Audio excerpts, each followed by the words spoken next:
I'm gonna do my SmackDown review. SmackDown just went off the air an hour ago. It will be like an hour and 20 minutes, maybe 30 minutes. If you guys enjoyed this video, my video was sponsored by JD from New York, Asylum Author Sound Off, Fightful Wrestling Inc. I got more in the way, so hit that like button. Leave a comment. Please subscribe to my channel.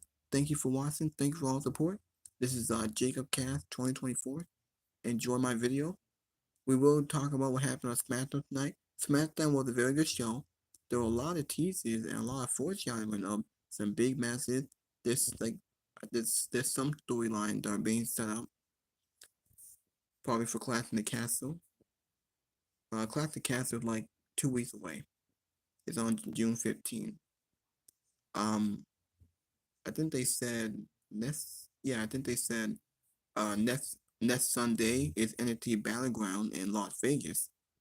We will talk about that.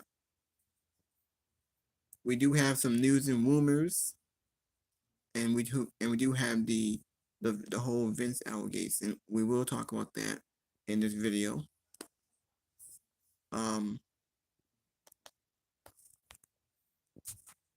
Might as well show you guys the podcast thing first.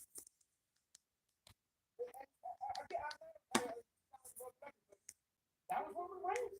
Roman Reigns elevated SmackDown by himself. Just the fact that he's on that brand, whether he was there or not in a given week, his presence was always felt. Hell, they're still trying to make his presence felt. We all know he is off the map and is gone for a minute. And that's the difference. Because all of that other talk would be erased if he shows up on screen. And you're right what you said earlier, Denise. I'm not saying they need to rush him back or anything. The long-term payoff for that will be greater. But on a week-by-week basis, that's the difference. That's what's changing. Yeah, and so let's get to that because that's such an important part that we got to talk about for the show.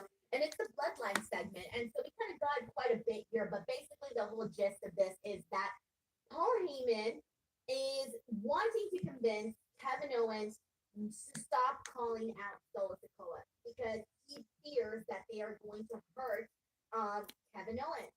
Kevin Owens does not trust nor buy anything that Paul Heyman has said, and Paul Heyman goes crazy, Robin. He's like so freaking frustrated, right? But this is great because why should Kevin Owens trust Paul Heyman? Paul Heyman's not a trustworthy guy, and history has shown that over and over again. And so we sort of get that whole little drama between Kevin Owens and Paul Heyman. This all leads to we get this tag team match. So before this, we see Tama Tonga and Tonga Loa. They go out there with Solo Sikoa and they confront Kevin Owens. And Kevin Owens has backup in the Street Profits. And then finally, we get the actual tag team match of Tama Tonga, Tonga Loa versus the Street Profits there. So that's basically what we get with the bloodline. And we also, once again, another week of We Want Roman Champs once again. I don't know how I'm feeling about this right now because I really liked the Kevin Owens, Paul Heyman stuff. That was the best part to me. And everything else, like the match, the tag team match, wasn't spectacular. Tonga Tonga and Tonga Loa, they get the win, but it wasn't a spectacular match. No, I mean, look, they're. I like the music that Tonga has, but they feel like side characters, right? Tattoo has that electrifying potential highlights in his work, of course. But this is all about the build. This is all, Kevin Owens, I think, he's brought in because he can make anything work. So we've seen that over and over again. He's one of their like unreliable. He can bring KO in, set a promo, put on a good match, sell it in the meantime, get the fans invested. He can make it work as a stopgap to where they're really going. But where they're really going is Paul Heyman. Paul Heyman has been in all of this. He's committed by Solo. He doesn't know what's going on with Solo. When remember a few weeks back, when they said, who is the travel agent that doesn't get in? He says to Solo, who is this agent you're talking about? After, what was the last event? Was it Backlash? It was Backlash, right? Where at the end, he didn't know what to do at the end of that match. Solo had that college tournament and the said they didn't buy them. All of this is built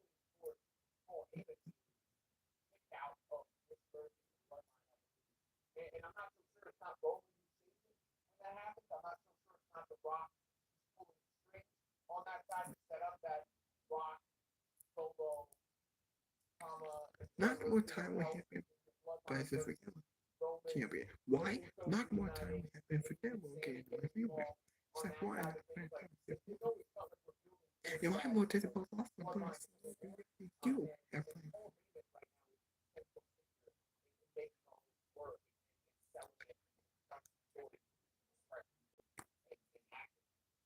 Paul Heyman is the one that's making me be more terrified of the bloodline than I am of the actual bloodline. Because I'm like, oh, if Paul Heyman is telling me that they're bringing in these dangerous men, that they're going to do these awful things to Kevin Owens, he is selling the bloodline more than the new bloodline is selling the new bloodline. So, yeah, Paul Heyman has been very, very pivotal in this story, even more so now.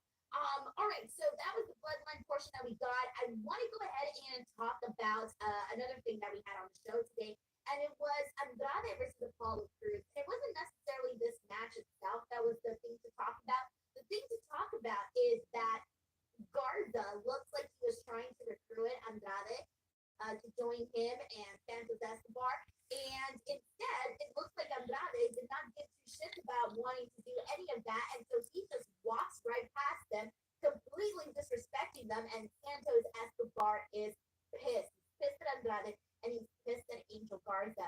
Angel tries to confront him backstage, but instead he gets attacked by Apollo Crews. Apollo Crews is mad that he got involved in this match. But the big thing here is that we are looking like we're going to get a program between Andrade and Santos Escobar. And I'm here for this. I want to see this story. Are you kidding me? I feel like them two working with each other, if they're given the proper time to wrestle, the proper stories, if they give them the proper everything, this could be something really good on the show.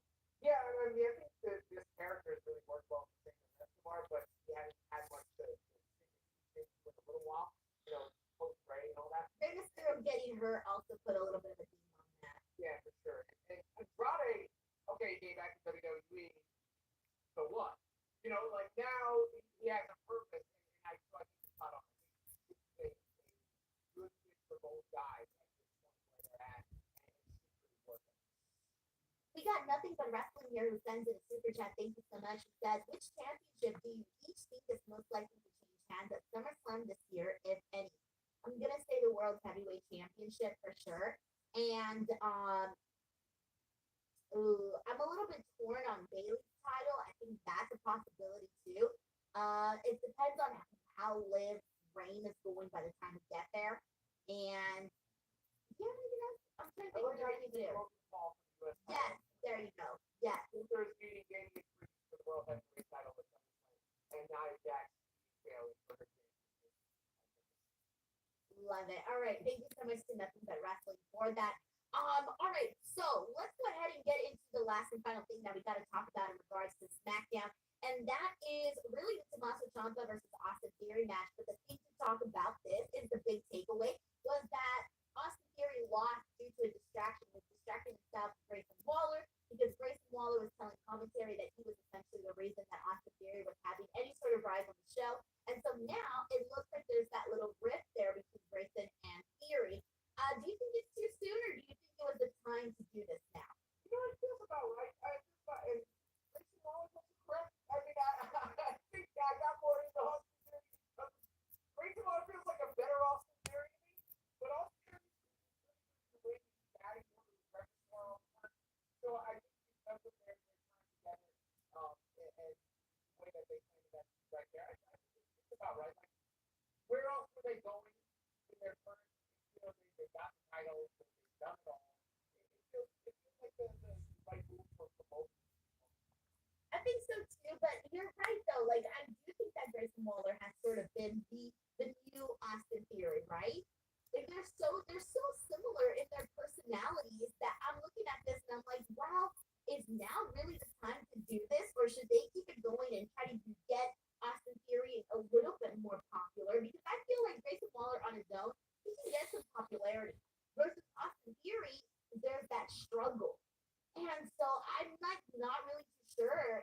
I don't know if this feud is gonna help him or if it's gonna make things worse for Austin Theory. So it's kind of a sicker swim moment, right? Yeah. Like, he had his chance already. Like they money in the bank, all that stuff. He had an opportunity. It didn't really work for either of us at this point in time, right? This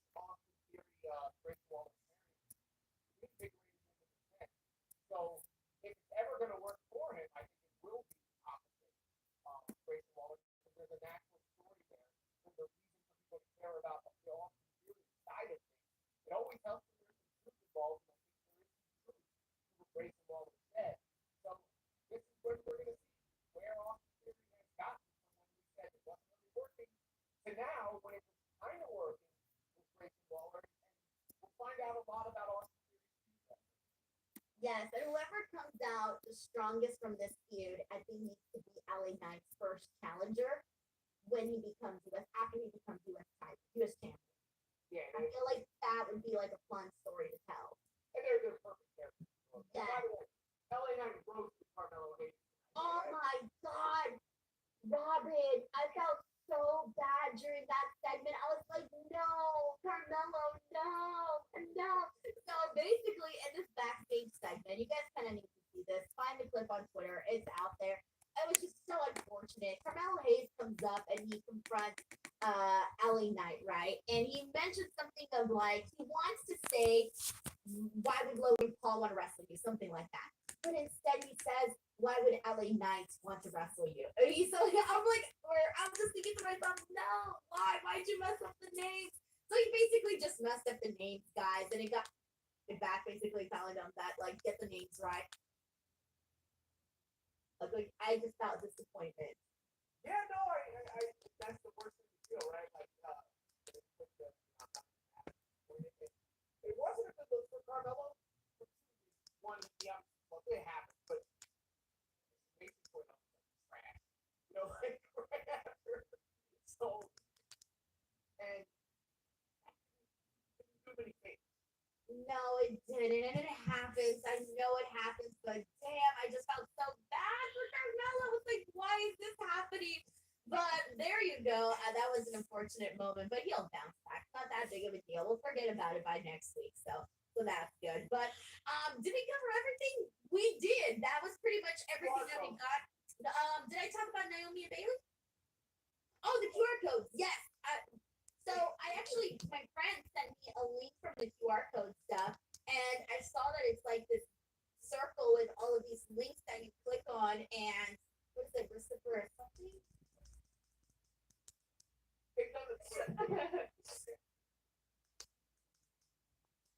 All right.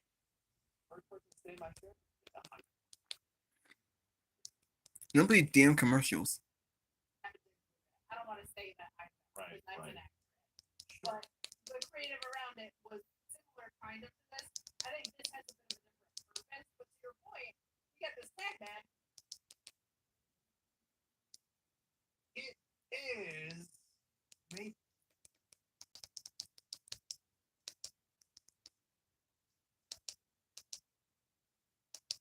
All right.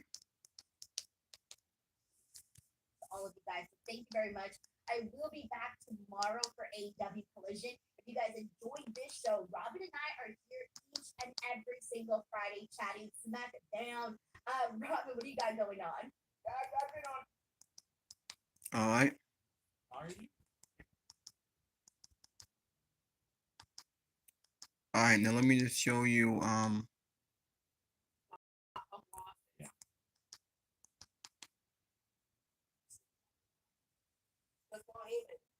Basically said, look, I want to say, I want out, but I can't leave. Some of the bitches are fucking crazy. Help me. Help me! Scream crowd, but trust me. He's trapped. I got So now we can talk about Solomon to see how you can talk about SmackDown for a bit.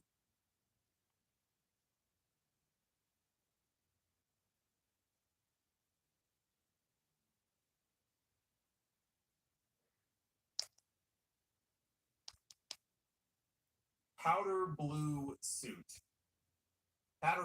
jacket. And that right there should have told you something if you are a longtime viewer of WWE.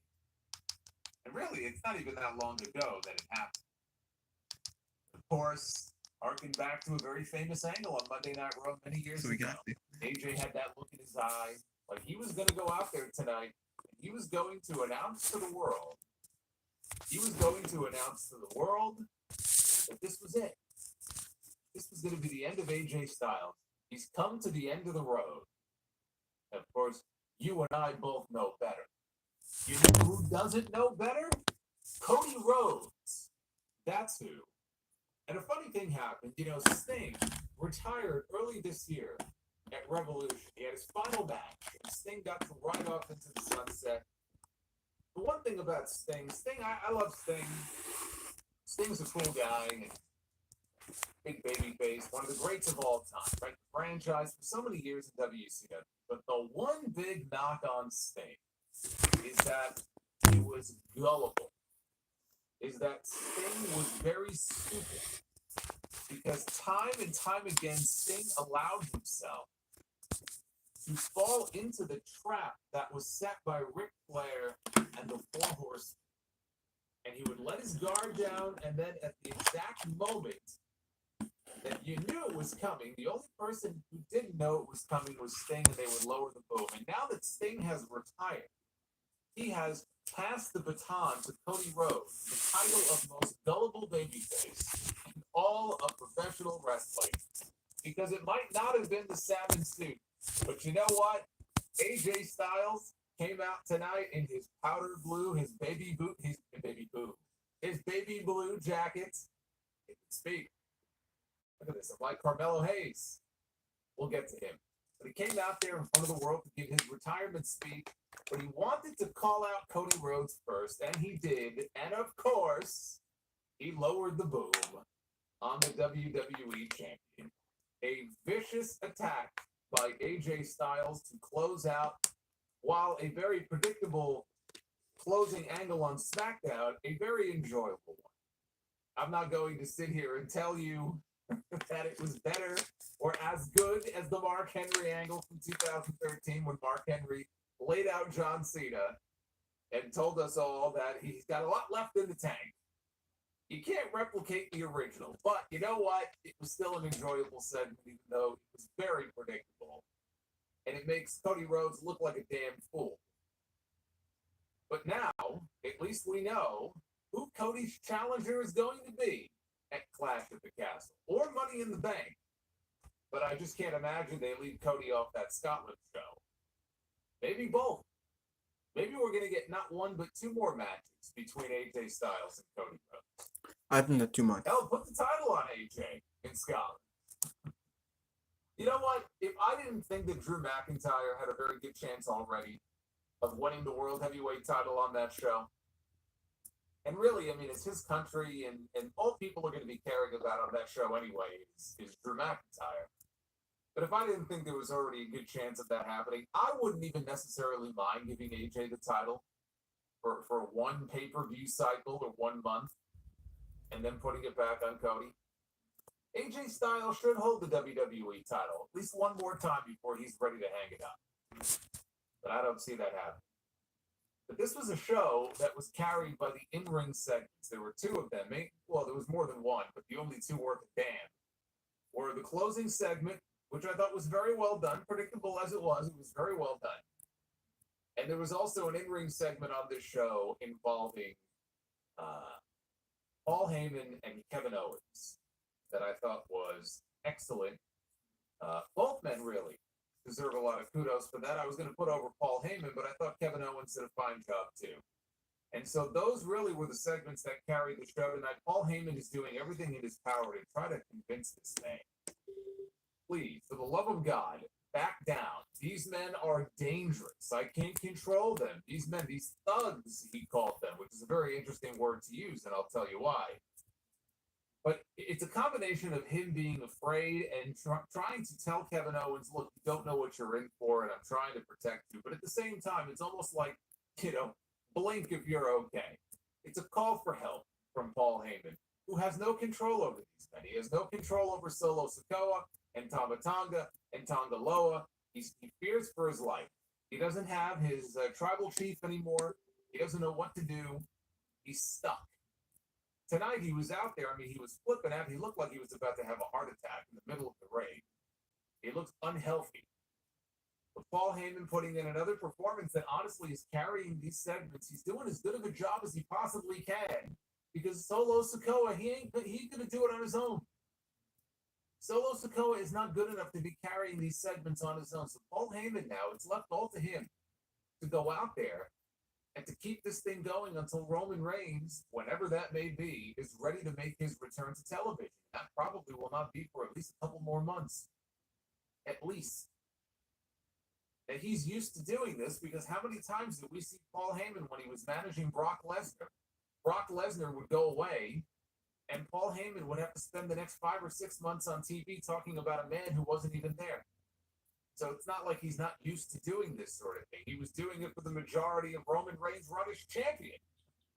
Because even Roman Reigns was not appearing very often. So he could still go out there and do it. I don't know how many more weeks he's going to be able to keep this thing, semi-interesting until we either get Jacob Fatu, who should be on his way very soon. We are getting closer to the imminent debut of Jacob Fatu. And it looks to me like he'll probably be part of this heel bloodline crew, not over on the babyface side. But man, he can't come soon enough because I don't know how much longer he'll be able to pull these types of performances out of his ass every week to keep the bloodline stuff rolling. The rest of the show, though, very missable. This is a very missable, otherwise forgettable episode of SmackDown. There wasn't anything wrong with the matches, but they just weren't anything you need to go out of your way to see. You take those two segments I just talked about out of here, this was a fucking, just a waste of an episode. Thankfully, though, we had those two to hang our hat on, and that is what we're going to talk about, that and everything else here, because this is your Friday Night SmackDown review for May 31st, 2024. And do you know what that means? That means that this is the final stream for the month of May. Hopefully we have a strong one here. Hit that like button, hit that subscribe button, and send those super chats in if you got one. I know we've already had a few come in. I'm going to be reading your messages, and depending on how high the amount is, I may not be the only one reading your messages, but we shall see. Oh my goodness, it is free mode. The Juliet, thank you for the $25 free mode, getting us started. Yes, send those super chats in, and I will be reading them as we go along. And a little bit later on here on the stream, let's talk about the SmackDown show here on this final stream. Close out this month. SmackDown opened with Nick Aldis, the SmackDown GM, in the ring to introduce us to the new Queen of the Ring, Nia Jax. Opening, how deep are we here? 10 minutes of this stream. All this, I would appreciate some time to address my future tonight. And Aldis told him, look, I have no problem giving you the time, but is there something you want to share with me? And so I just felt like, that all this on SmackDown, I should have, a fellow Englishman here with me on the live stream. So anyway, we'll save Arthur for the big super chat. Hey, Benjamin, thank you. So we had Tommaso Ciampa representing DIY. He had Johnny Gargano in his corner against one half of the WWE Tag Team Champions, Austin Theory. Had Grayson Waller in his. Ciampa had control early. I'll tell you one thing about this match. This match had more of a reaction than I would have expected, which is good to see, especially for Ciampa. Yeah, Ciampa and Gargano, I wouldn't say they're super over, but, they've been getting themselves over. But the crowd was seemingly, I have to always say seemingly here, because you never know what they do with the audio on these shows. 2, Ciampa sold his neck and stomped away on Theory until Ciampa set up for the fairy tale ending, but Theory countered into a suplex for a near fall. Theory tried for A-Town down. Ciampa, though, stopped Theory, and the two traded some big boots and some chops. Ciampa then hit a running knee strike, and both men were down. Now, outside the ring, Waller was over kind of where the announcers are. He was over on that side of the ring, and he overheard Wade Barrett made a comment that he did. I didn't even pick up on what the comment was, but evidently Wade Barrett said something that annoyed Grayson Waller. So he turned around and started jawing at him. Mentioned that he helped make Austin Theory relevant again. That's the only reason why Theory is relevant is because of the Grayson Waller effect. Now, Theory is in the ring and he's half dead. He's knocked loopy. He's in the middle of a match. But he overhears what Waller said. He's confused and he looks down. He goes, "What did you just say?" So while he's momentarily distracted, Ciampa sneaks up from behind and rolls him up and he gets the pin. It was actually a good match that they had. But they're already now teasing a breakup. And I say already, I mean, they've been together for several months now, but they won the tag team titles at WrestleMania, not even a full 2 months ago. And they are already teasing a breakup of the WWE Tag Team Champions. And this right here, if they go through with it, this right here is why it was a dumb move to split the titles at WrestleMania. I was not in support of that move, remember. When it became very apparent they were going to do a ladder match, they were probably going to have one team pull one set down, another team pull another set down. I said it then, and I still believe it now, and it'll be even more so if they start splitting teams up here. They are not strong enough in tag team ranks individually to support individual tag team titles. So I would have much rather they keep the belts together, have one set of champs like the women who are allowed to float. But if they're going to break these two up, I mean, again, it just proves my point. You look at the tag team division here, it's not exactly robust. Exactly. But they're already planting the seeds for a breakup. Now, Champ Exactly. is when you would think would put DIY in contention for the titles, but they went later on and announced that next week it's going to be Johnny Gargano one-on-one with Grayson Waller. So unless they go 50-50, then it seems as if DIY is on their way to a tag team title. Now we had Nick Aldis in the back, and he was speaking with Blair Davenport, the newest addition to the SmackDown roster from NXT. When Cody walked in, said, asked Aldis, this stuff that's going on with AJ Styles here, he's not really retiring, is he? Said, take a seat so we can speak. And as they sat down, the segment came to it. What an appropriate moment for the segment to come to it, right, as these two were about to have an interesting conversation. Well, after the break, Knight walked out of Aldis's office, and Kayla Braxton cornered him and asked, what were you in there talking about? And Knight said that Aldis told him Logan Paul is not here this week. So then he turned to the camera, and LA Knight said he wants the United States Championship. There you go. There you go. The road to SummerSlam begins. LA Knight and Logan Paul for the U.S. title. Exactly what I would be doing with him is I would be building him to be the one to take that title from Logan Paul. I can't imagine it happens before SummerSlam. That would be the place for it. So for all the people wondering where to next with LA Knight, should he be next in line for Cody Rhodes? No, that would be a terrible idea. LA Knight is super over right now. You don't do super babyface against super babyface. What you do is you take LA Knight, who's still mega over, and you put him in there with, by default, given that Roman Reigns lost and now he's been gone, the top heel on SmackDown. Now, after tonight, you might say that's AJ Styles, but nobody is more hated right now on this brand than Logan Paul. Nobody likes Logan Paul. Everybody boos Logan Paul. They don't want to see Logan Paul. He's easily hateable. He's got a punchable face.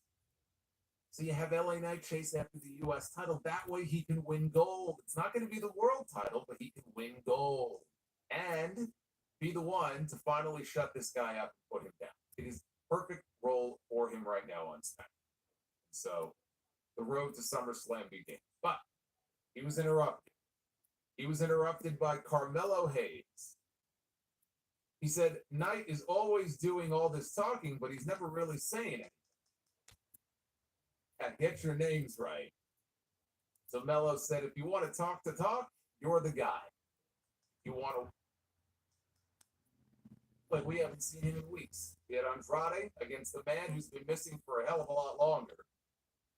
I don't know where they dusted him off from. Apollo Crews was his opponent on this show, who looked into the camera. Okay, they came back from whatever the previous segment was. No entrance, of course. He was already standing in the corner.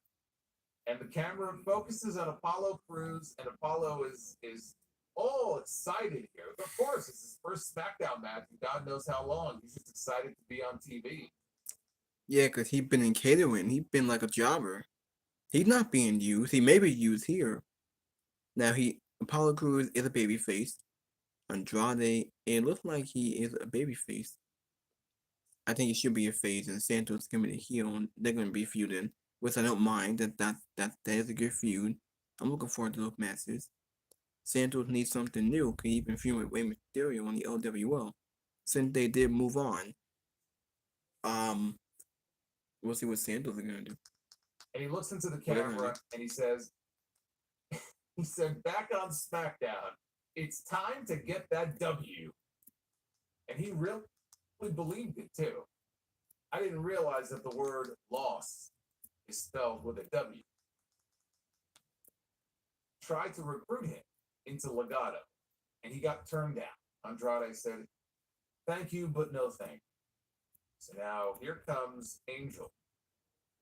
And Andrade was distracted by this, and he got taken out by Cruz heading into the commercial break.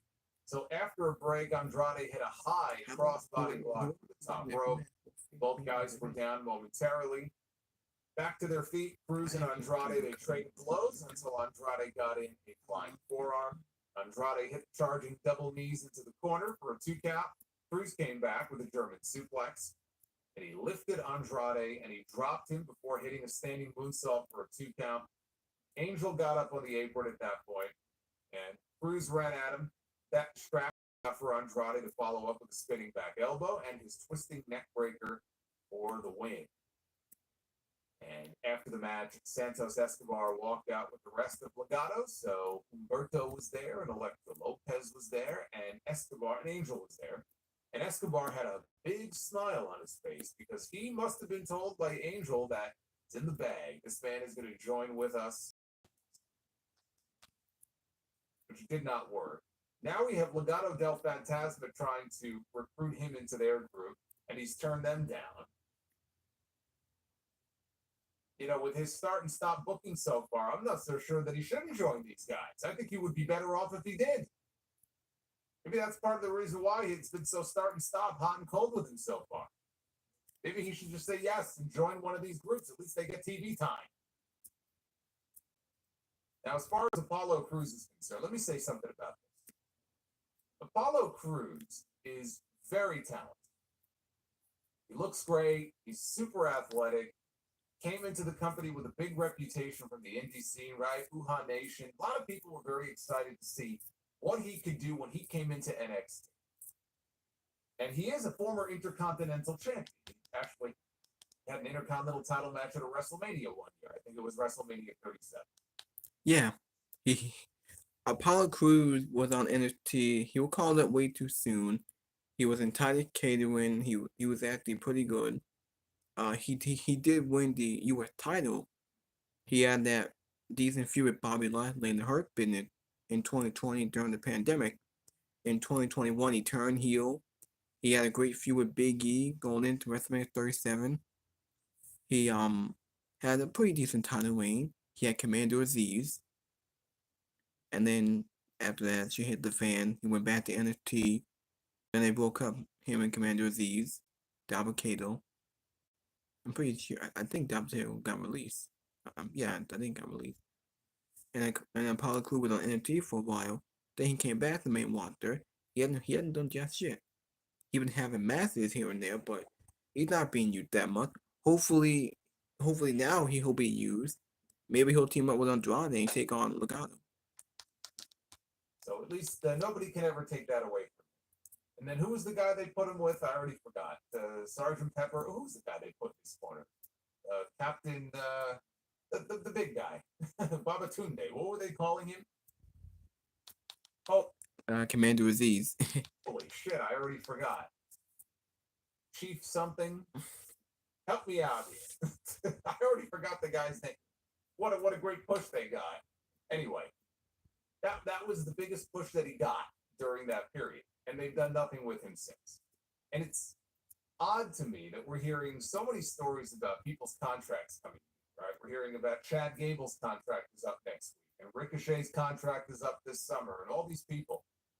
Apollo Crews is the one who, if his contract were coming up, and I don't know what his status is, he'd be the one that I would say, run, don't walk. But I don't know what his contract status is. Ah, yes, Commander Aziz, thank you. Commander Aziz, Dabakate, right. Yeah, Bash didn't have any idea either. Commander Aziz, he was released. Now, I'm aware of that. I just couldn't remember what they were calling him. What did I say, Sergeant Pepper? Where the hell did I get that from? Anyway, I'm dating myself now. But he's somebody who's been so badly damaged from the booking. There is no coming back from that. It doesn't matter. Even if Triple H all of a sudden something with him and push him, it's never going to work. It's never going to stick. He has hit his ceiling. He will never go higher than that in WWE. So if his contract was coming due, and I don't know if it is or not, but if it was, he's somebody who I think could have a ton of success on the independent scene and would do very well for himself elsewhere. A lot better than he's been doing in WWE. He's somebody who I would encourage to leave and go somewhere else, reinvent yourself, maybe pull a Drew McIntyre, and then one day come back, maybe an even bigger star than you were when you left. Because no matter what they do with him in 2 weeks on SmackDown, at the end of the day, that's about as good as it's going to get for him. I hate to say. And it's a shame, because he's a talented guy. But he's on the fast track to nowhere in this company. That much is clear. Big footage that was shown of Tama Tonga losing to Randy Orton.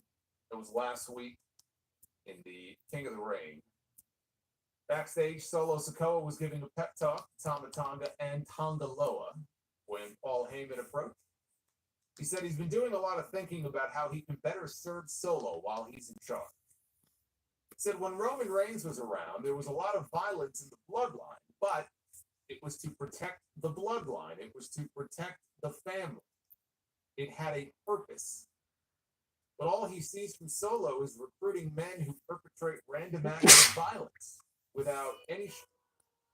Speaking of random acts of violence, Alex is recruiting men who perpetrate just random acts of violence without any strategy at all.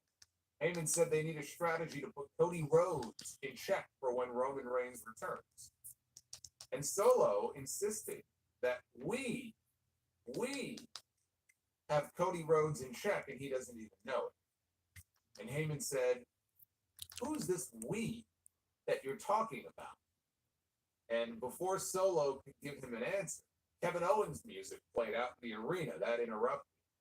Solo told Heyman, go out there and fix it. Could the we be Jacob Fatu? Heyman keeps calling, Heyman has called these men, I think he did tonight in his promo later, he referred to these men that Solo has brought in as thugs. Jacob Fatu, I believe, is the only member here, and he hasn't come in yet, but he would be the only member who's actually done hard time. So it could be, again, it could be a foreshadowing of what's to come, him using certain words. Some of the things they say and do are intentional. They're not random.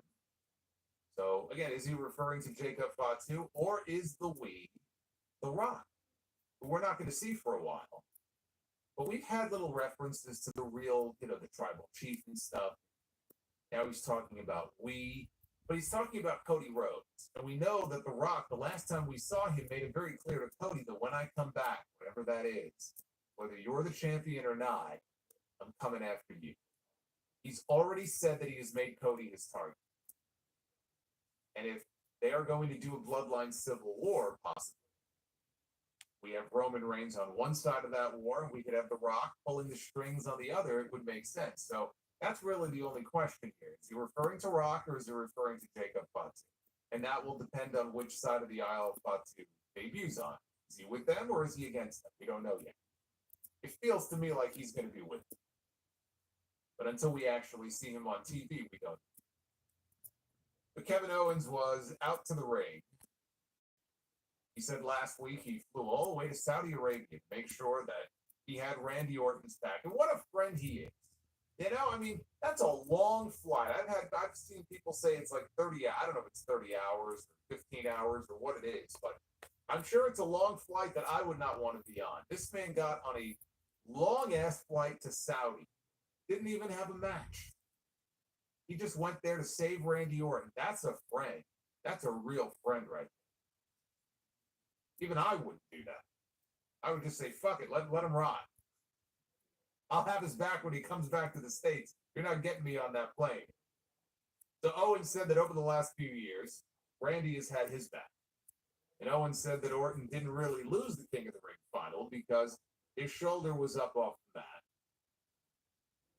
Orton, by the way, was not on the show. And when he mentioned that Randy was not there, people booed. They were hoping to see Randy.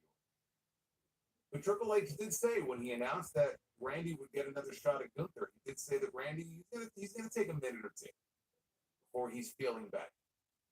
So I thought they would do Orton and Gunther at Clash at the Castle.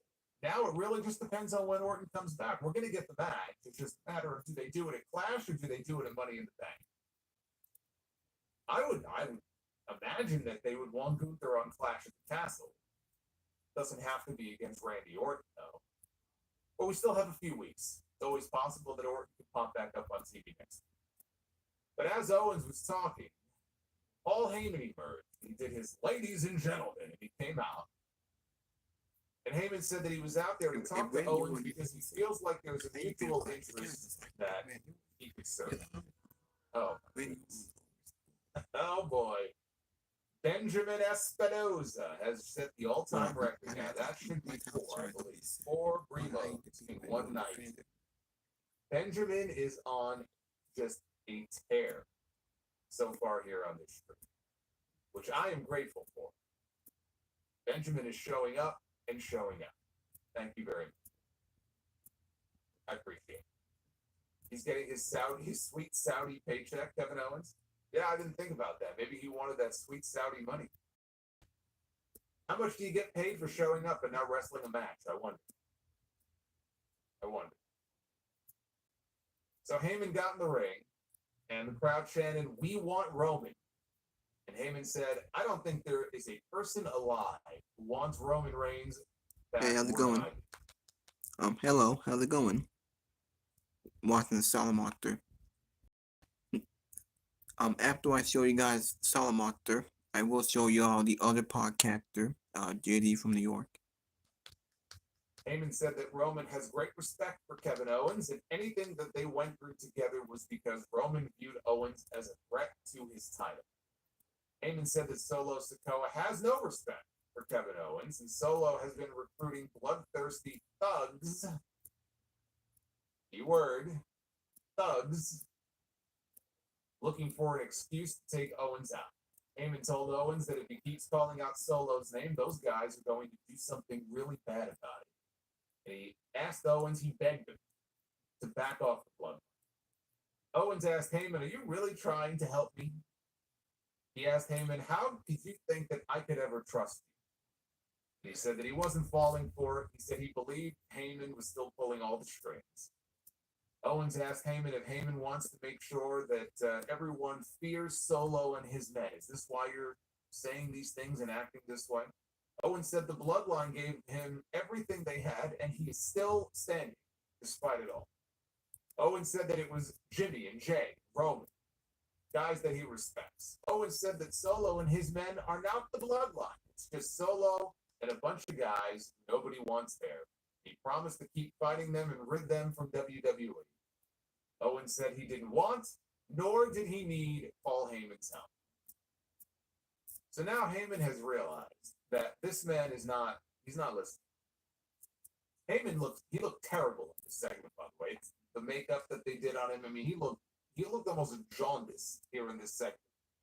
But he looked very unhealthy, which fits, I guess, because that's what he's trying to portray. And at one point, I thought he was going to keel over and have a heart attack. I thought he was going to grab his arm.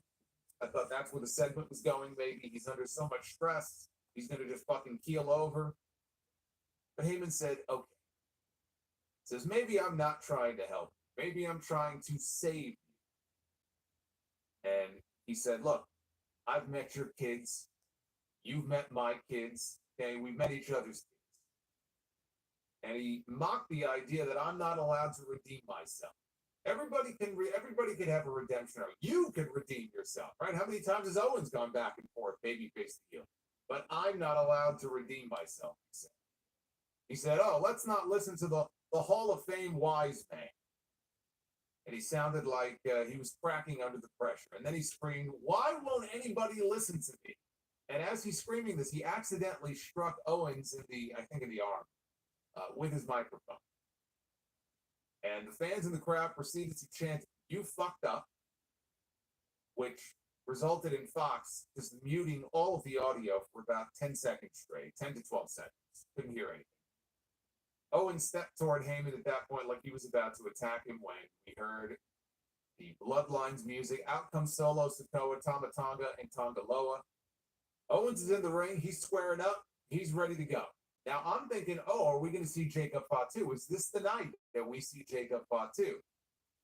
And Owens is squaring up, and then he looks behind him because he was waiting for somebody, and who he was waiting for were the Street Profits, who were wrestling Tonga and Tangaloa up next. So, of course, they come out. They're all standing together in the ring. All six men brawled. Solo and Owens, they fought off through the crowd. Heyman was great here. Paul Heyman was fantastic. Again, he's been great in most of these segments since Roman has left. And he has to be. As I said before, he's the one who's really carrying this now.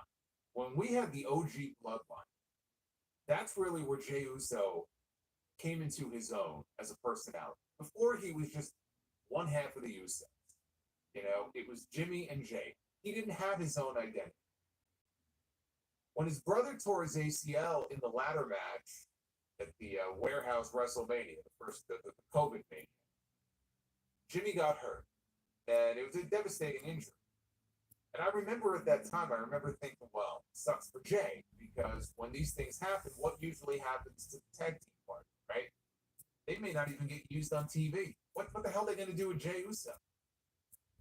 The best thing to happen to Jey Uso was Roman Reigns. When he came back, Roman took him, and he's got Roman to thank for it, because Jey Uso now is a superstar in a way that I don't think anybody ever would expect.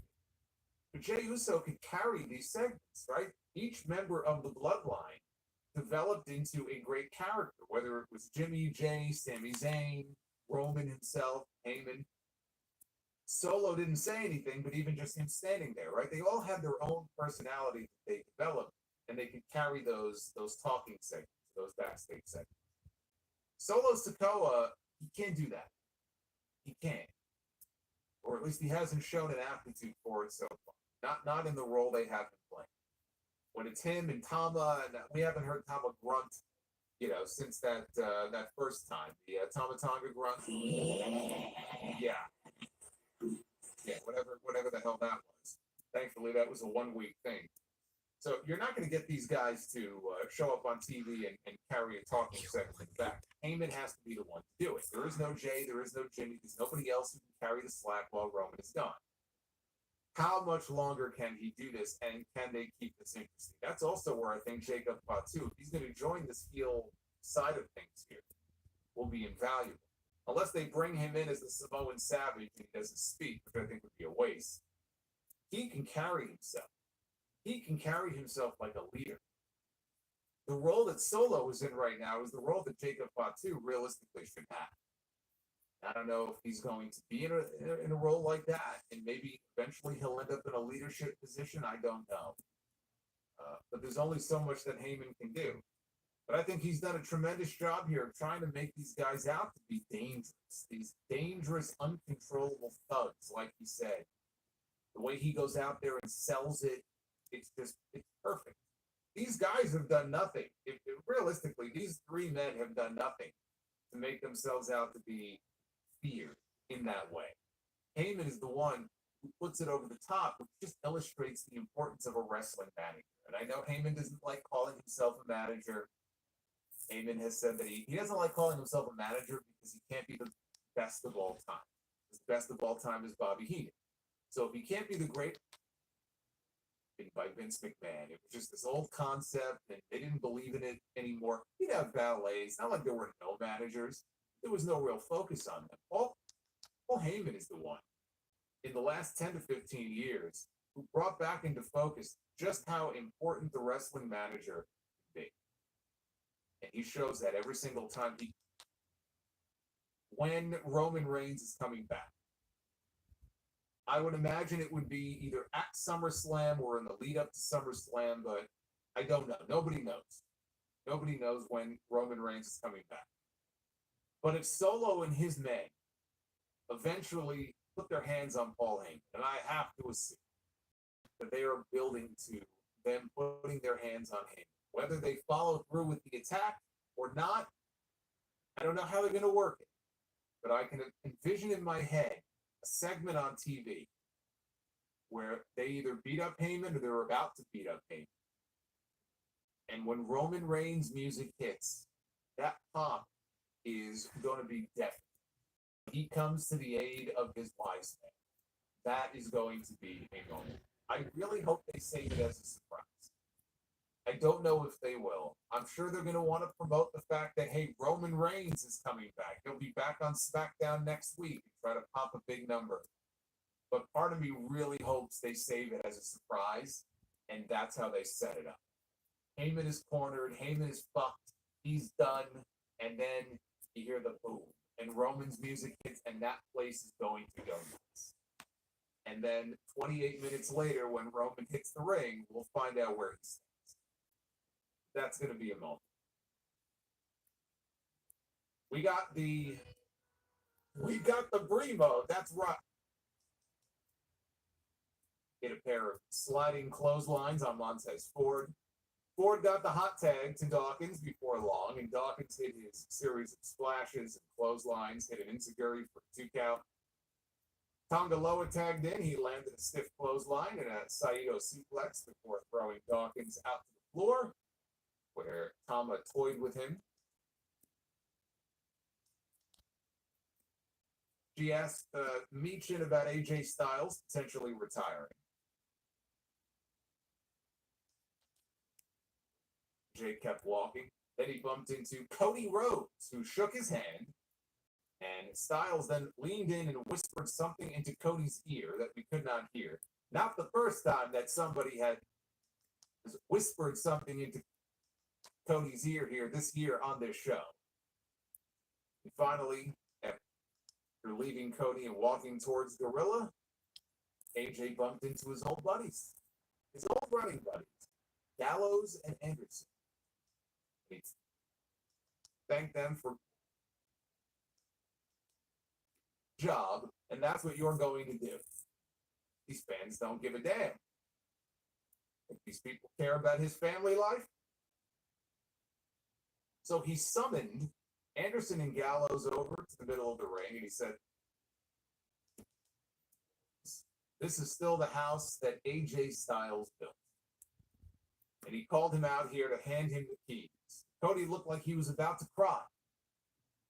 Cody said they have only ever exchanged in their entire lives one text message. And then Cody raised AJ's arm. He raised his arm to this side of the ring. He raised his arm to that side of the ring. He raised his arm to that side of the ring.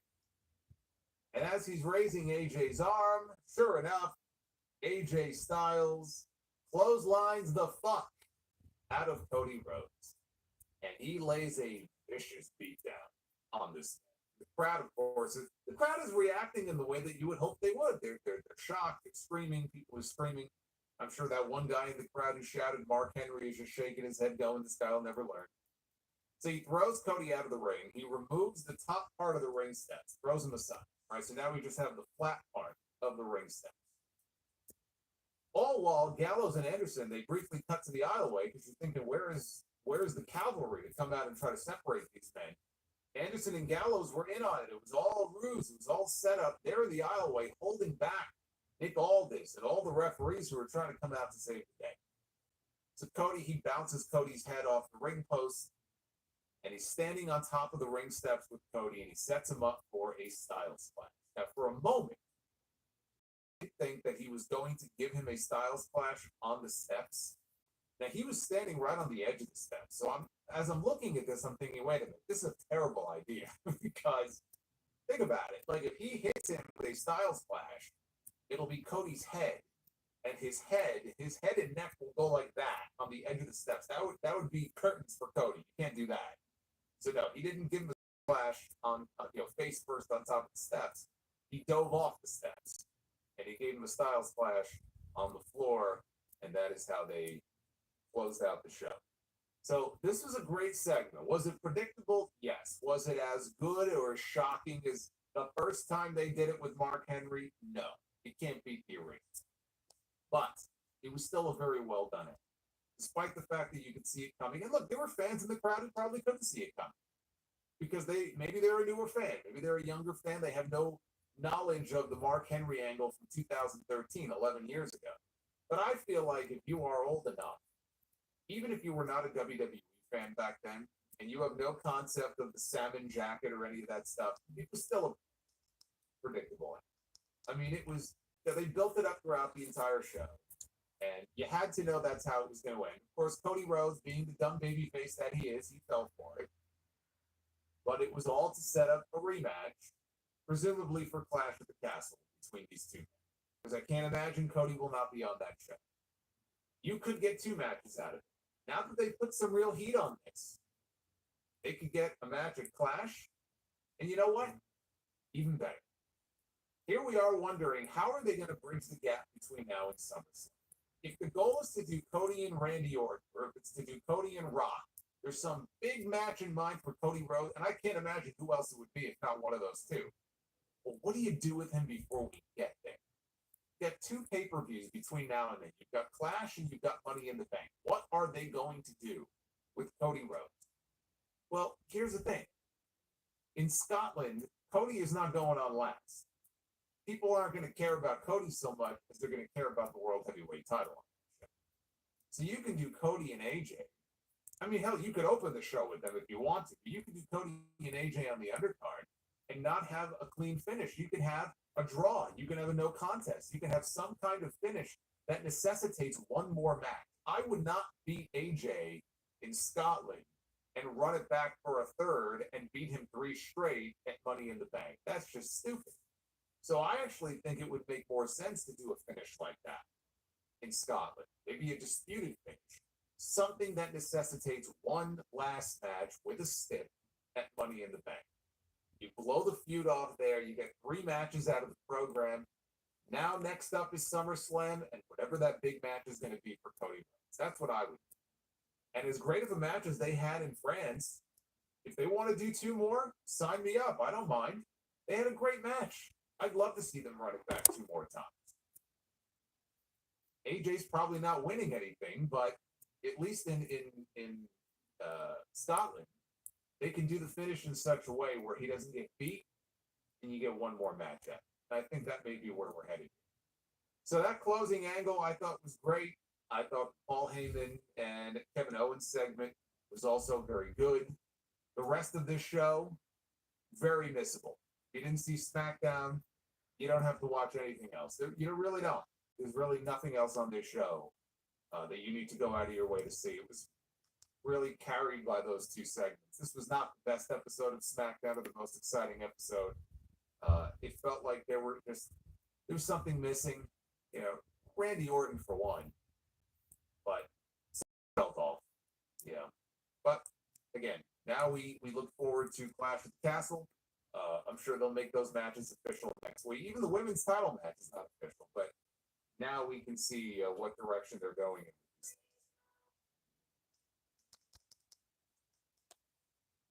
Get them on in at Solomonster on X. On X.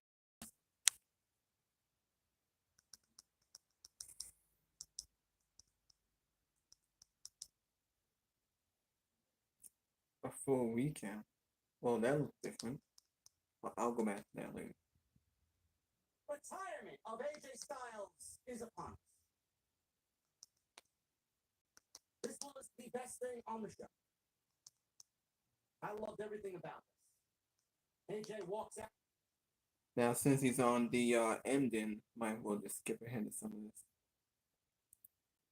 I'm just gonna show y'all the early part of JD's video.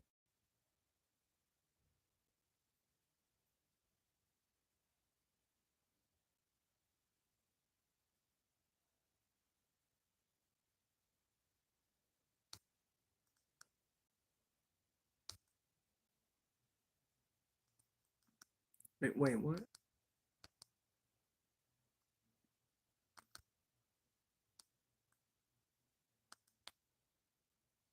It disappeared. I didn't know where it went. And all of a sudden, I click on the scene for the beer garden, and oh, there it is. It's just like on LA tonight. Fucked up there in LA Nights. Promo session, and I fucked up during the intro. Up tonight's Smackdown post. Right here on Off the Script, May 31st, 2024. I am taking from New York. The government's coming to live from the LCS Beer Garden. Thank you guys so very much for joining us on this Friday night, wherever you may be. Listen, man, I knock them out of the park 10 times out of 10, man. It's all right if I miss. Seriously. Thank you guys for joining me on your Friday night. Smackdown tonight, sponsored by DraftKings. We're going to get to DraftKings a little bit later on in the show. I want to thank them for supporting the podcast tonight. AJ Styles. Or like my guy Demeter Bullion says, AJ Stylish.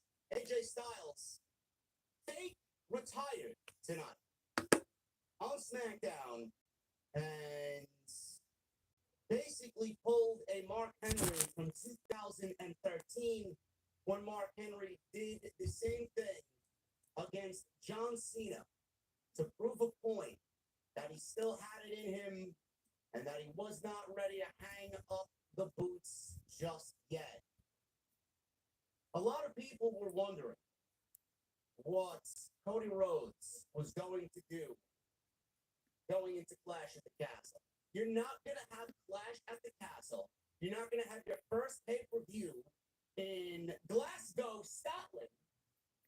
You're not going to have your first pay-per-view ever in Scotland without the WWE Championship being on the line, without the WWE Champion being on the card.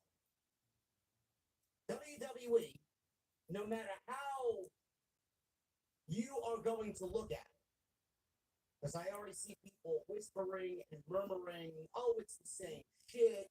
Oh, it's just a rehash. Oh, it's not really creative. They got no plans for Cody, this and that. Listen, I will take whatever they give us as long as there is a story. I know they don't have any plans for Cody Rhodes. They didn't have any plans for Cody Rhodes coming out of WrestleMania. That was very apparent, blatantly obvious. There's nobody that's going to sit there and tell me, oh, well, yeah, Cody Rhodes is going to win the World Heavyweight Championship. And we're going to feud him with Logan Paul after WrestleMania. And we're going to feud him with AJ Styles. And AJ's going to pull a Henry back in 2013.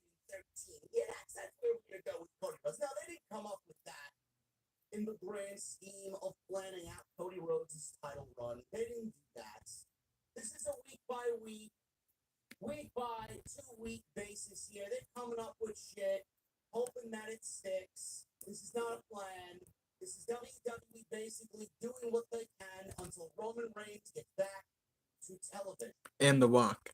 That's what they're hoping for. Exactly. They're hoping that something sticks and the fans enjoy it until Roman Reigns gets back to television. I don't really understand all of the complaints. Oh, it's a rehash. Oh, it's been redone. Who gives a shit? They're just copying themselves from 11 years ago. So what? If it makes sense, it makes sense. It's still not as good as it was 11 years ago. Mark Henry retirement was more funny, and it was against John Cena. You could make something that happened 11 years ago work today on current WWE television. Why the fuck not? I mean, just to give you guys an example, I have bands that I listen to that go back Mark Henry and retirement. re-record I enjoyed Mark Henry retirement because that was in funny. the 80s I to make enjoyed them Mark Henry fit retirement because it and was funny. sound like And they it was against John should Cena. in 2024. It's the same thing. At least Mark I Henry don't really retirement was understand funny. people's logic. Oh, it's been done already. Oh, it's not really creative. I enjoyed the shit out of SmackDown. I thought the ending of SmackDown was fucking great. And everybody's a fan of AJ Styles. People have been asking for this match going back to Backlash when they had a 25-minute banger. I think this is great stuff. Everything made sense, too. They made sense of getting us another match.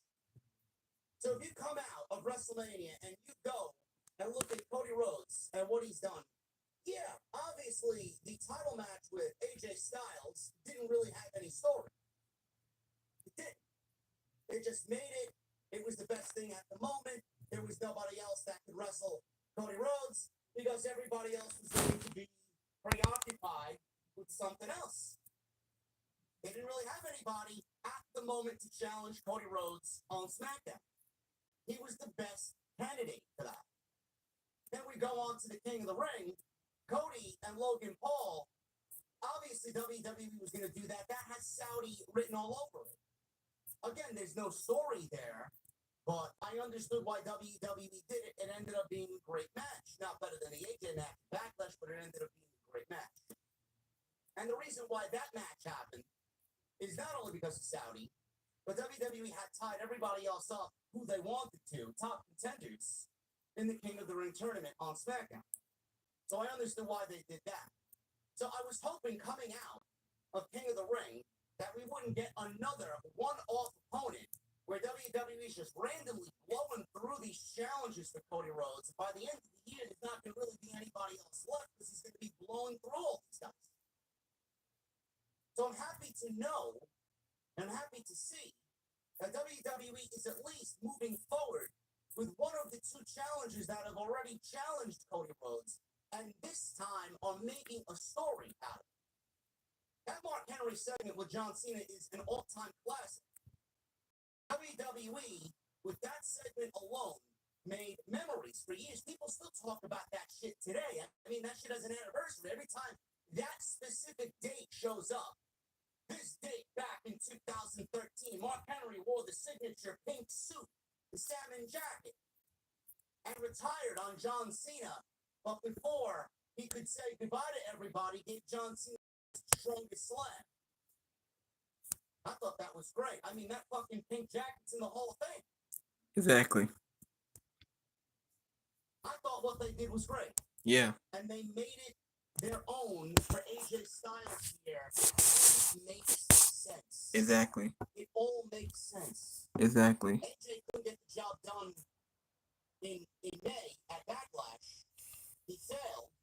He goes to Nick Aldis. Nick Aldis is basically telling him, hey, you're going to have to go to the back of the line. I gave you an opportunity against Cody Rhodes. You lost.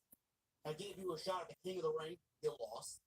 So just based off those two losses, you need to go to the back of the line and you need to work your way back up to Cody Rhodes. And AJ basically said, I don't have time for that shit. At my age, at this stage of my career, I don't have time for this bullshit. So what did he do?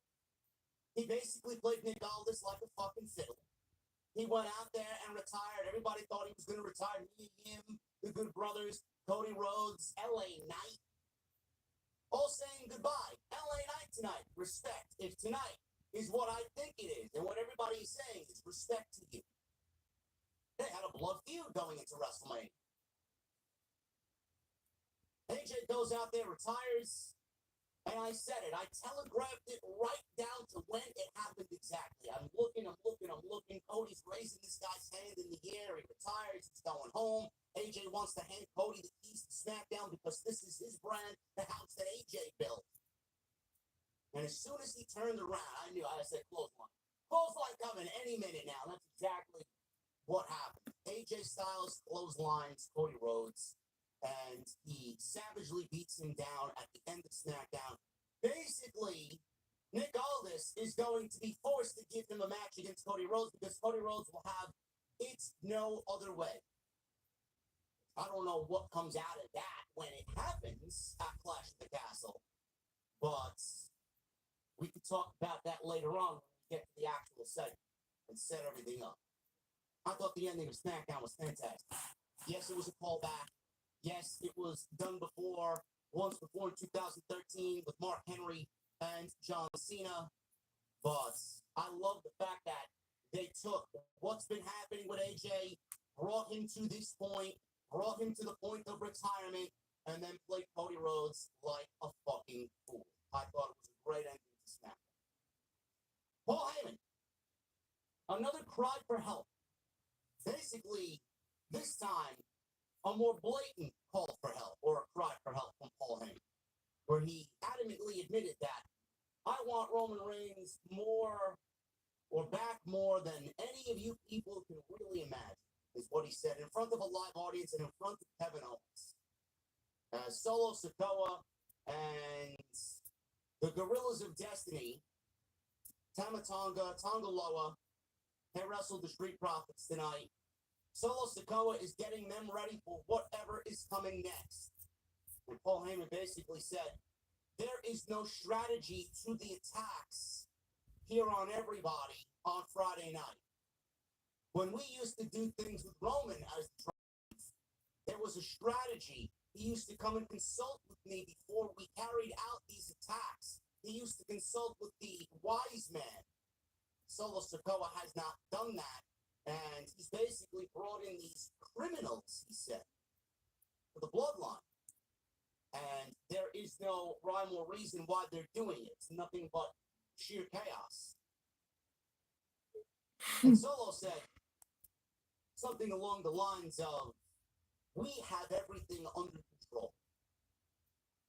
And Roman Reigns wants to make sure that the strategy is in place so Cody Rhodes doesn't know what hits him. And Solo Sikoa basically said, don't worry, the strategy for Cody Rhodes is the strategy, and he will not know when we are coming. Paul Heyman basically said, well, who's we? Who's we? The tribal chief. Who's the tribal chief?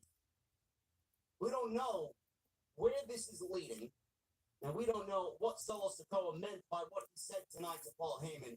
But obviously, the Jacob Fatu rumors are starting to circulate once again. Where this goes, when he shows up, what's the next step? I don't know. But WWE is obviously planting seeds for one huge Roman Reigns return, and Roman Reigns is going to be, sadly, the biggest babyface in the entire WWE upon return. What that means for Cody Rhodes, I don't know. Other than that, SmackDown was a miss. Honestly, nothing else on top of those two things were really worth your time tonight. We had Bayley and Nia Jax basically set up for SummerSlam. Nia Jax had her coronation as queen. And we got Johnny Gargano and Tommaso Ciampa more than likely challenging Austin Theory and Grayson Waller for the WWE World Tag Team Championships. So, WWE is setting us up for Clash at the Castle. The two big storylines coming out of SmackDown were great. Everything else on tonight's show, if you missed it, you didn't really miss much. Thank you guys for joining me on this Friday night. We're going to get into the overall show here, break everything down for you on this Friday night. Right is going to push it out to everybody in the algorithm. Instagram,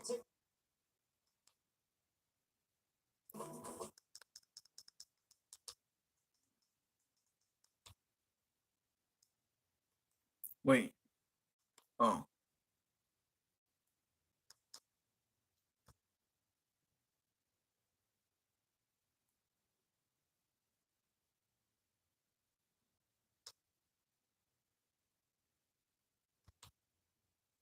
to AJ's house.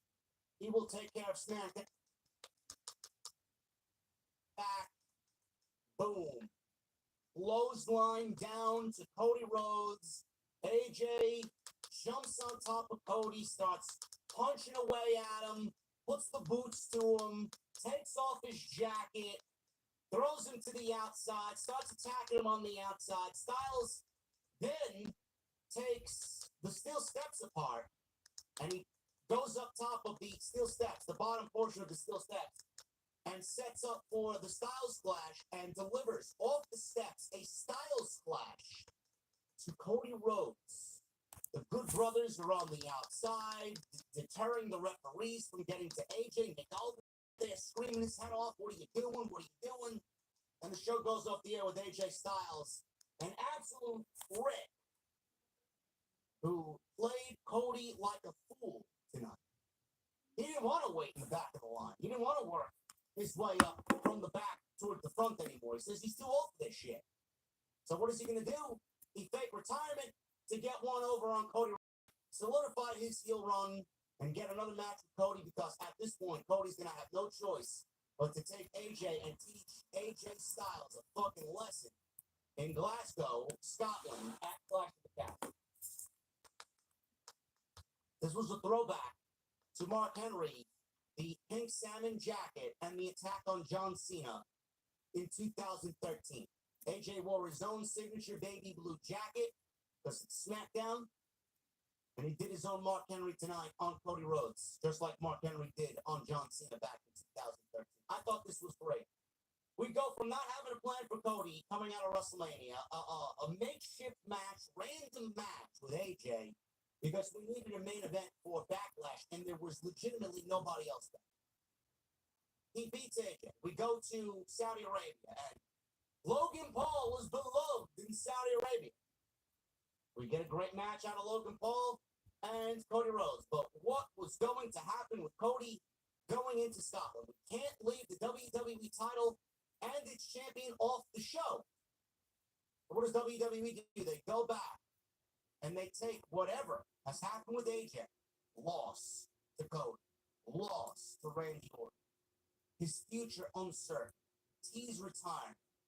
Go out there and tell everybody he's going to stay home with his son and his family instead of being active in ring performance.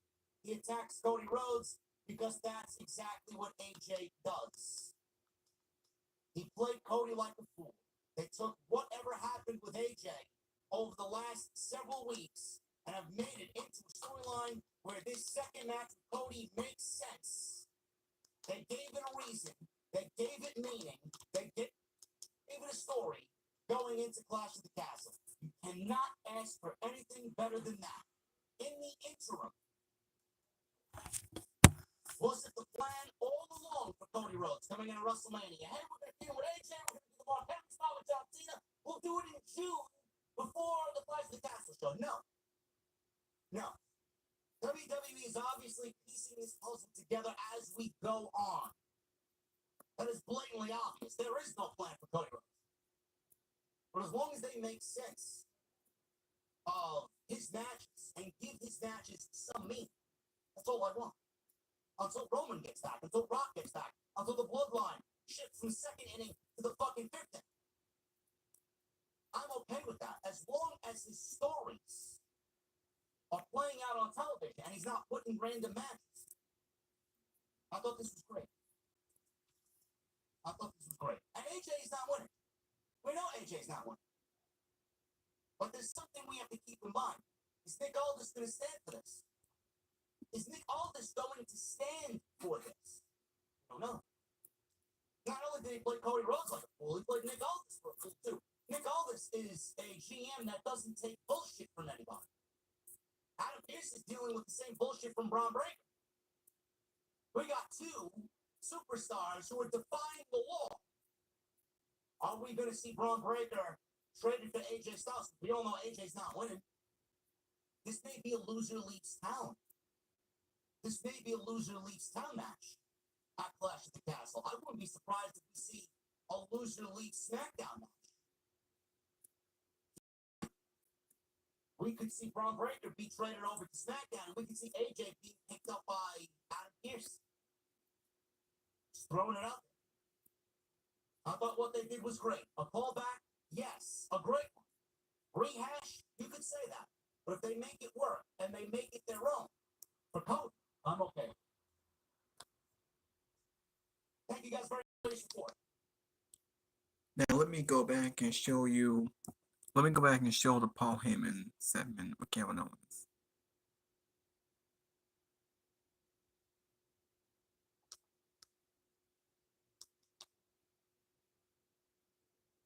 was really good in New Japan.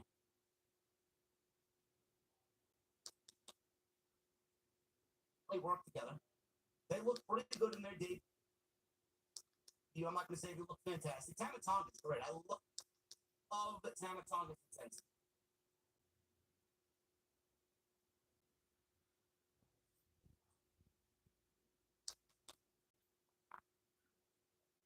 Nothing.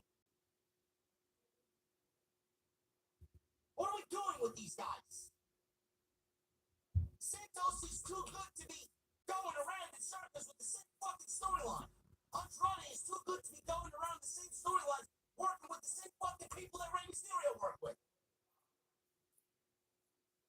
It shows that they don't put any effort into anything. Why?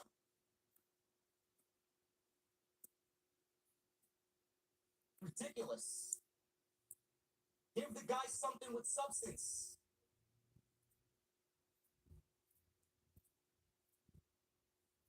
Solo Sikoa. He was shown talking to the rest of the bloodline backstage. Tama Tonga and Tangaloa were with him. Solo told these guys to do everything in their power to take Kevin Owens out completely. Because they show Randy Orton and Tama Tonga in the ring final, followed by the bloodline attacking Orton and then Kevin Owens making the save. So Solo obviously wants to take out Kevin Owens. Paul Heyman walked up to Solo and says he's been doing a lot of thinking on how he could better serve him when he is in charge. He said with Roman Reigns as the tribal chief, there was a lot of violence in the bloodline. But that was to preserve the family and everything the bloodline was working towards. He said before any violence, there was a lot of counsel from the wise men. He says he sees Solo recruiting a lot of violent men into the bloodline, and he's seeing a lot of random violence, but no strategy. He says the strategy has to be that when Roman Reigns comes back, they have Cody Rhodes in check. Solo listened and then looked over at Paul Heyman and says they already have Cody in check, and he doesn't even know it. Heyman said, with all due respect, who's we? Who is we? KO's music hit. They heard it over the PA system. They were in the back. There was a TV behind Solo. Kevin Owens was making his way down the aisle to the ring. They were watching him on the TV in the back, head to ringside. And before Solo could answer, who is we? He told Heyman, go out there and fix this now. Heyman nodded and said yes. He's in the ring. Sat on top of the top turnbuckle. He says he went to Saudi Arabia to look for Randy Orton, to make sure he was safe, and to make sure Solo Sikoa and his crew didn't ruin his chances of becoming king of the ring. Heyman interrupts, ladies and gentlemen, and he makes his way to the ring. He says he serves as the wise man for Solo and his crew in the absence of Roman Reigns. Now he's in the ring with Kevin Owens, who does not like Paul Heyman at all. He pitched to Owens that they have a mutual interest. Owens told him to get into the ring. You're on the apron, you're out here, just get in the ring and get to the point. So Heyman slowly gets into the ring. Fans are chanting, we want Roman, we want Roman. Heyman is looking at the crowd, and he says, I want Roman Reigns back just as much as everybody else in the arena does. Those were his words. If that's not a cry for help from Paul Heyman, I don't know what is. Heyman warned Owens that the people Solo brought into the bloodline were previously rejected by Roman Reigns because the bloodline did background checks and they are nothing but bloodthirsty thugs, is what he said. I love the fact explanation on who these guys are, where they came from, and why they weren't, now that they're a part of the bloodline, why they weren't in the bloodline in the first place. Because of how they are, this violent, Roman Reigns did not want them to be a part of his bloodline. And Paul Heyman says, we did extensive background checks on everybody before they enlisted anybody for the bloodline. So not only did they get an explanation out for who Tama Tonga and Tanga Loa were, they basically set them up verbally from Paul Heyman to be bloodthirsty killers. The aura of both Tanga Loa and Tama Tonga, from Paul Heyman's mouth, his words out to the general public, look at how much they now look like bloodthirsty killers. The presentation of them now is accentuated and highlighted just because Paul Heyman said that we did background checks on these guys and they were not for us because they were too violent. That's a great, great explanation. Love it. He says if he keeps calling out Solo's name, they're going to do something really bad about this to you. He begged and pleaded with Kevin Owens to back off of the bloodline. Please. And Paul Heyman's voice was very trembling, scared. Owens was skeptical that Paul Heyman was trying to help him. He asked why do you think I trust anything you say? I'm not falling for this act anymore. He says he knows he is pulling strings. He says he went from Brock Lesnar to Roman Reigns, and now you're looking for your next cash cow. Solo being the latest one, who can keep you, Paul, relevant. He actually trying to instill fear in him. He says he fought the bloodline for years. Heyman says he doesn't understand what he's up against and what he's trying for him. So he starts getting a little bit more emotional, this Paul Heyman. He's like melting down in the ring and told Owens their kids have met each other and like him. Owens has hardly been trustworthy over the years. He's got so worked up at this point, he starts waving his arms around. He's got the microphone in his hand. He throws the microphone accidentally, and it hits Kevin Owens. But Paul Heyman accidentally threw the microphone at Kevin Owens. Why won't anyone listen to him? He's yelling to Kevin Owens away from the microphone. Basically, Paul Heyman pleading with Kevin Owens, trust me, trust me, trust me, without actually saying anything. Why won't you believe me?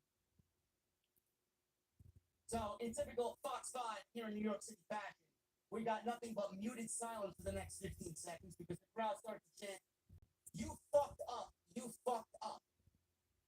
At Paul Heyman. Owens picked up the microphone, dropped it, he started to make a step towards Paul Heyman, and then out comes the bloodline. Solo Sikoa, Tama Tonga, and Tanga Loa all walked out. So Kevin Owens is in the ring, Paul Heyman gets out of there. It's a 3-on-1 situation. The Street Profits come to back up Kevin Owens. And it's a 3-on-3 situation. This leads to a brawl. A big brawl broke out with both the Bloodline and Kevin Owens and Street Profits brawling at ringside. Dawkins made a leaping flip dive to ringside. They make a quick transition to a commercial break, and we get the Street Profits, Montez Ford and Angelo Dawkins versus Tama Tonga and Tanga Loa of the Bloodline here. Their first tag team match in a WWE ring. You know, I wasn't a big New Japan guy. I obviously knew of the Bullet Club, and I knew of Tama Tonga and Guerrillas of Destiny. Obviously, I know of who they were and what they meant to Bullet Club, and obviously I've seen them wrestle there. And though I'm not a big New Japan enthusiast, it's crazy to me. I don't know if you guys feel the same way, man. It's just very crazy to me to see Guerrillas of Destiny here in the WWE wrestling in a tag team match in 2024. There's something crazy and downright cool about that, you know?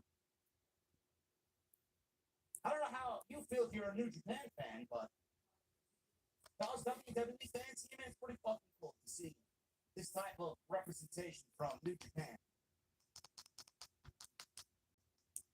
Well, might well skip that. Alright.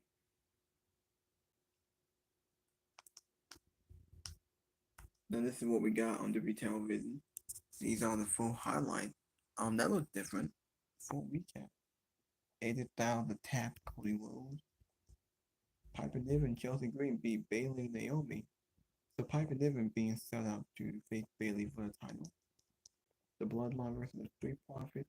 Kevin Owens starts more of the Bloodline. Paul Heyman begs them to back off the Bloodline. Andrade beat up Apollo Crews. Ciampa beat Austin Theory. Now we know that Nia Jax is clearing the ring. She's going after Bayley at SummerSlam. Andrade declined an invitation to look out. That was it. Wasn't that much in the show. That's really all they had. Wow.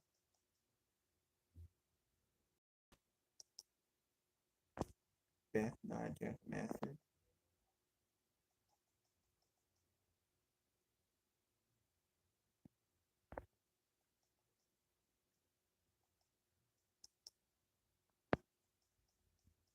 So that's really it. Wasn't that much on SmackDown. Felt pretty good. Well, might well just end the video. Until next time, hit that like button. Oh, actually, wait a minute. I forgot to mention Baden Department of Justice going to jail Vince McMahon. Bengals after McMahon.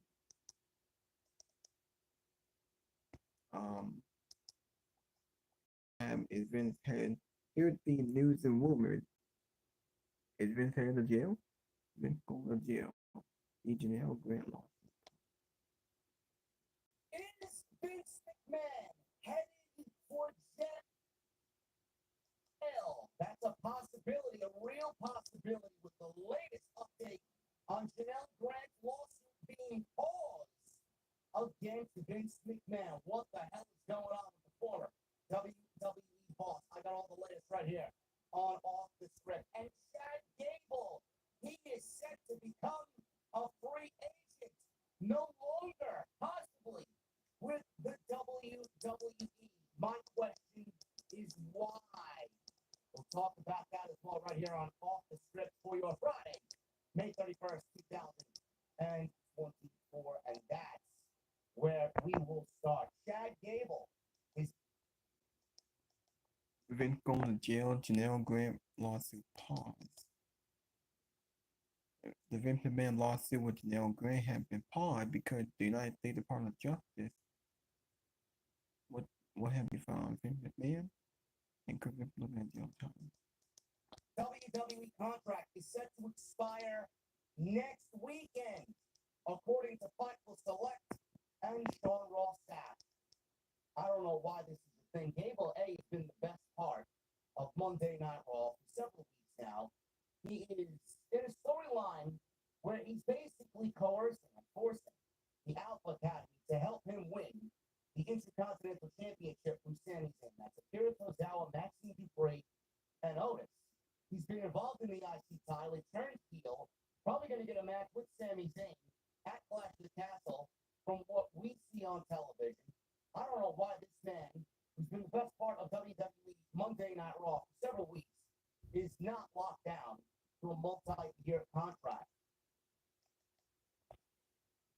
He's with the Alpha Academy, and he's embroiled in a feud with Sami Zayn over the Intercontinental Championship. Gable has been involved in countless storylines during his decade plus in WWE, but he's very satisfied right now with his current work.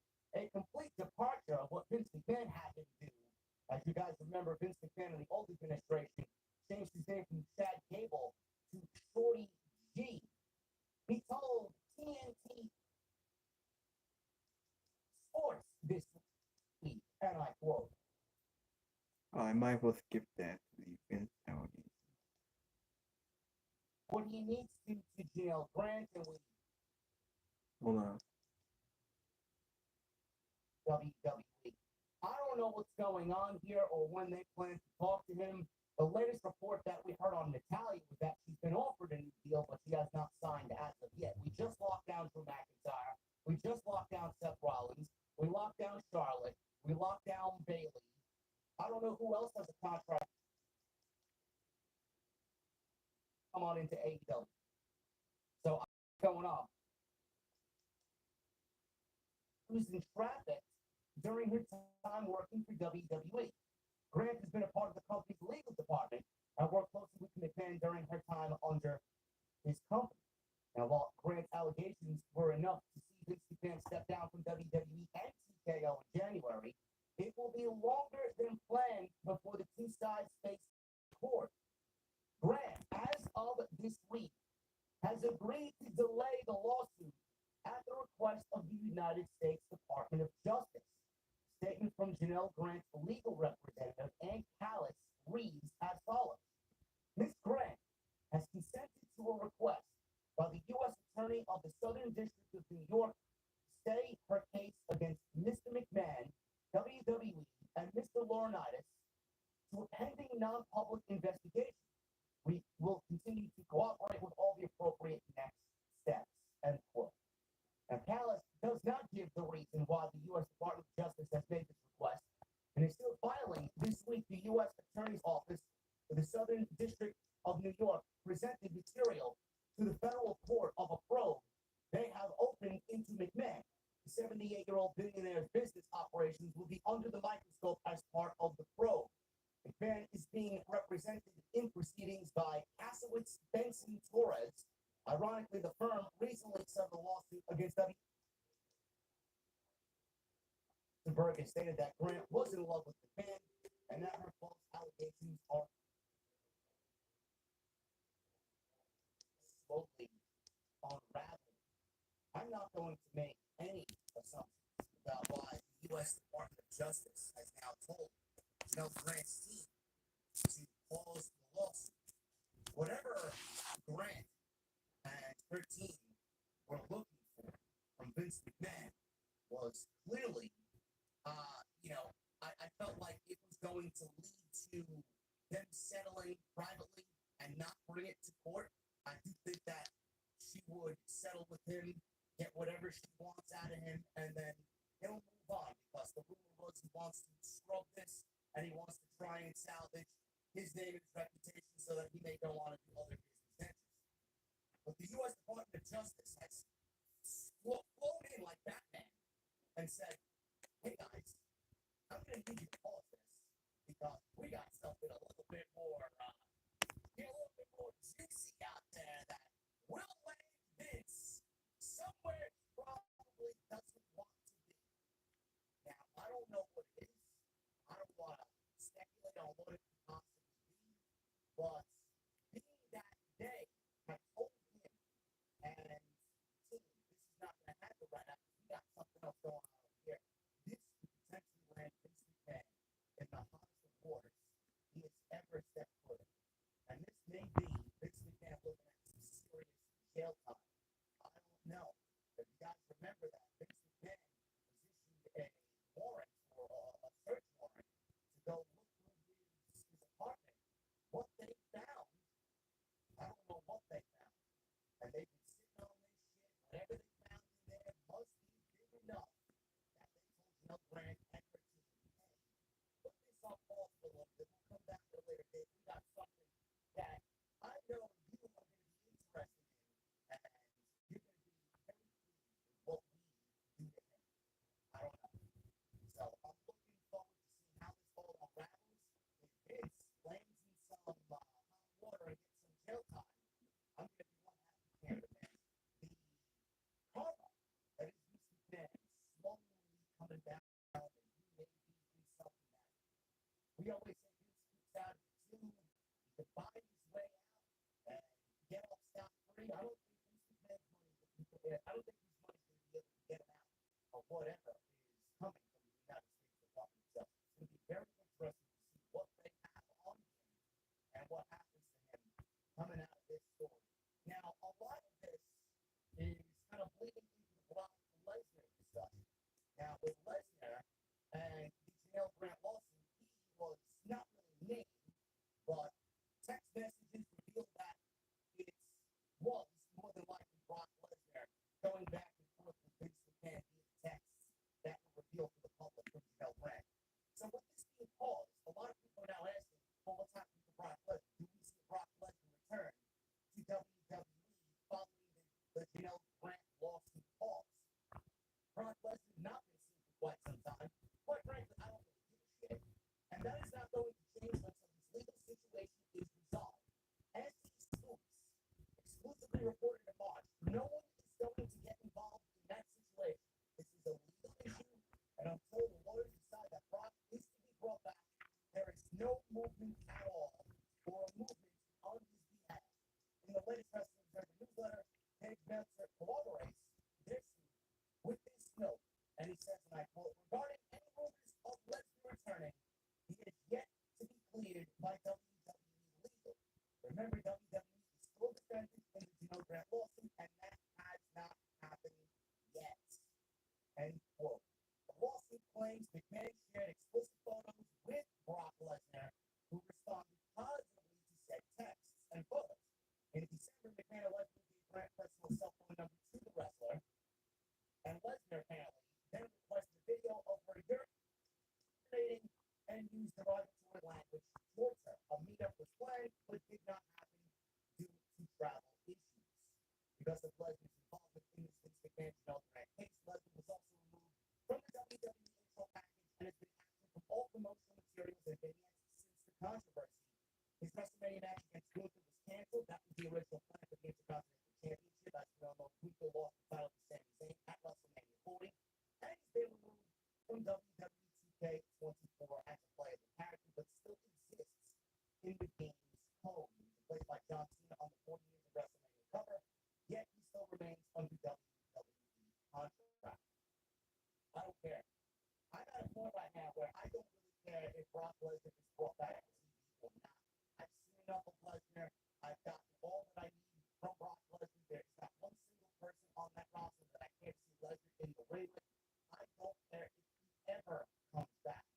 We've seen it and done it all with him. And if he has any part of this in the negative way that was spun in the general public, he deserves to get the full extent of the punishment that's coming to him as well, just like Vince McMahon. So if he's done, you're not going to hear a fucking peep out of me. I don't want to see him back. I don't care to see him back. I don't got a fucking care in the world if Brock Lesnar ever shows up in WWE. And if he does, and the lawsuit grants him clear and innocent, and the legal team brings him back to television and gives him clearance, he's never going to be able to escape what was said about him in the general public, because once that hits the general public, their perception of him is never going to change at all. So if he comes back to WWE television, he's not going to be better off for it, and WWE will be under fire as well for bringing someone like that back, because nobody's ever going to be willing to accept him again on television because of his name being attached to anything Vince McMahon. I don't care. And neither should you. Comment section below.